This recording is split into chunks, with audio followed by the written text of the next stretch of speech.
नमस्कार मित्रांनो, GSIT सोल्युशनमध्ये आपले सर्वांचे स्वागत आहे. मित्रांनो, तुम्ही बॉम्बे हायकोर्टच्या भरतीची तयारी करत असाल किंवा महाराष्ट्रामधील कोणत्याही ड्रायव्हर भरतीची तयारी करत असाल तर तुमच्यासाठी अतिशय उपयुक्त अशी आपली ही प्रश्नमालिका सुरू आहे आणि त्याच्यामध्ये तुम्हाला सर्व टेक्निकल त्याच्याच बरोबर अन्य जे प्रश्न आहेत महत्त्वाचे प्रश्न या लेक्चर सिरीजच्या माध्यमातून घेतले जातात.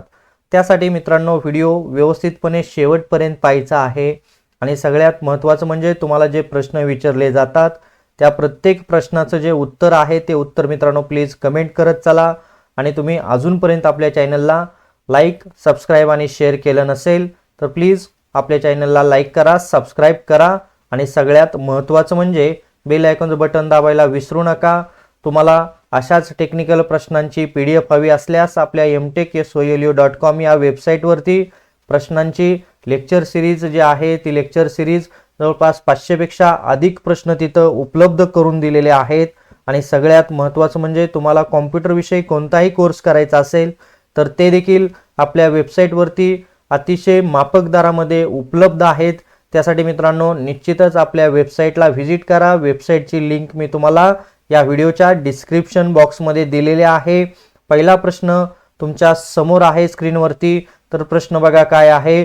भारतीय राज्यघटनेतील अनुच्छेद 370 बघा, भारतीय राज्यघटनेतील अनुच्छेद 370 कोणत्या राज्याशी संबंधित होता? तर पंजाब, जम्मू काश्मीर, महाराष्ट्र, आसाम. या प्रश्नाचं विश्लेषण पाहूया थोडक्यात. भारतीय राज्यघटनेतील अनुच्छेद 370 हे कलम जे आहे ते कलम जम्मू आणि काश्मीर या राज्यांशी संबंधित होतं. त्याचबरोबर बघा या कलमाद्वारे जम्मू आणि काश्मीरला भारताच्या इतर राज्याच्या तुलनेत विशेष स्वायत्त दर्जा जो आहे तो दर्जा देण्यात आला होता. त्यामुळे बघा अनुच्छेद 370 जे आहे ते कशाशी संबंधित आहे? जम्मू आणि काश्मीर या राज्याशी संबंधित आहे. पुढचा प्रश्न तुमच्या समोर आहे. भारतीय राज्यघटनेतील अनुच्छेद 370 प्लीज हा प्रश्न जो आहे तो हा प्रश्न डबल झालेला आहे इथं. तर पुढचा प्रश्न बघा काय आहे. रिझर्व्ह बँक ऑफ इंडियाचे चलनविषयी धोरण कोण ठरवते? बघा रिझर्व्ह बँक ऑफ इंडियाचे चलनविषयीचे जे धोरण आहे ते धोरण कोण ठरवते? संसद, वित्त मंत्रालय, त्याच्यानंतर मॉनिटरी पॉलिसी कमिटी आणि राष्ट्रपती. तर याच्यातील करेक्ट आन्सर आपण पाहूया काय असणार आहे ते. त्याआधी विश्लेषण पाहूया. तर रिझर्व्ह बँक ऑफ इंडियाचे चलनविषयी धोरण जे आहे ते धोरण बघा कोण ठरवतं? चलनविषयी धोरण जे आहे ते चलनविषयी धोरण समिती जी असते त्यालाच मॉनिटरी पॉलिसी कमिटी MPC द्वारे ठरवले जाते. ही 6 सदस्यांची एक वैधानिक संस्था आहे जी महागाईचे लक्ष्य साध्य करण्यासाठी रेपो दर निश्चित करते. तर ऑप्शन क्रमांक C जे आहे ते याचं करेक्ट आन्सर आहे मित्रांनो. तर पुढचा प्रश्न तुमच्या समोर आहे. वाहनातील धोकादायक माल वाहतूक करताना काय आवश्यक आहे? बघा वाहनातील धोकादायक माल वाहतूक करताना काय आवश्यक आहे? विशेष परवाना, साधा परवाना, विमा नाही आणि हेल्मेट. तर याचं विश्लेषण बघा काय आहे. वाहनातील धोकादायक माल वाहतूक करताना केंद्रीय मोटार वाहन नियम जो आहे 1989 नुसार विशेष काळजी घेणे आवश्यक आहे. यामध्ये चालकाकडे धोकादायक माल वाहून नेण्याचे वैध परवाना असणे आवश्यक आहे. वाहनावर धोक्याची सूचना देणारे चिन्ह लावणे आवश्यक आहे. योग्य कागदपत्रे बाळगणे आणि सुरक्षा साधने म्हणजे अग्निशामक असे अनिवार्य आहे.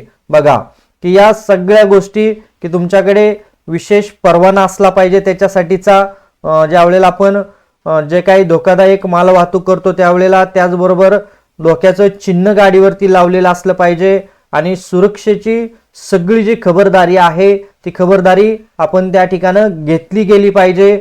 या गोष्टी सगळ्या जर इथं वाहनात धोकादायक माल वाहतूक करत असतो त्यावेळेला आपल्यासोबत असणं आवश्यक आहे. तर या प्रश्नाचं करेक्ट उत्तर बघा विशेष परवाना असणं आवश्यक आहे. पुढचा प्रश्न मित्रांनो तुमच्या समोर आहे. जवाहरलाल नेहरू यांनी कोणता पंचवार्षिक आराखडा सुरू केला? जवाहरलाल नेहरू यांनी कोणता पंचवार्षिक आराखडा सुरू केला? पहिला, दुसरा, तिसरा आणि चौथा. तर याची माहिती बघूया आपण. भारताचे पहिले पंतप्रधान जवाहरलाल नेहरू यांनी पहिली पंचवार्षिक योजना, बघा पहिली पंचवार्षिक योजना 1951 ते 1956 सुरू केली, की जी 9 जुलै 1951 रोजी संसदेत सादर करण्यात आली. ही योजना हॅरॉल्ड डोमर मॉडेलवर आधारित होती आणि तिचा मुख्य भर कृषी विकास, सिंचन आणि ऊर्जा क्षेत्रावर होता. याचा उद्देश स्वातंत्र्यानंतरच्या आर्थिक स्थिरतेचा होता. आलं का लक्षात की पंतप्रधान पंडित जवाहरलाल नेहरू यांनी पंचवार्षिक योजना कोणती सुरू केली? तर पहिली पंचवार्षिक योजना सुरू केली, ती पण कधी? 1951 ते 1956 साली. आणि तिचा मुख्य उद्देश काय होता? की स्वातंत्र्यानंतर भारताची आर्थिक स्थिरता कायम राहावी, हा त्या पाठीमागचा हेतू होता. तर याच्यामध्ये करेक्ट आन्सर बघा काय आहे? पहिली पंचवार्षिक योजना. मित्रांनो बघा, अशाच प्रश्नांसाठी तुम्ही अजूनपर्यंत आपल्या चॅनलला लाईक, सबस्क्राईब आणि शेअर केलं नसेल तर प्लीज आपल्या चॅनलला लाईक करा, सबस्क्राईब करा आणि सगळ्यात महत्त्वाचं म्हणजे बेल आयकॉनचं बटन दाबायला विसरू नका, म्हणजे असेच माहितीपूर्ण नवनवीन व्हिडिओ सर्वात अगोदर तुमच्यापर्यंत येतील. तर भेटूया अशाच नव्या माहिती बरोबर. जय हिंद, जय महाराष्ट्र.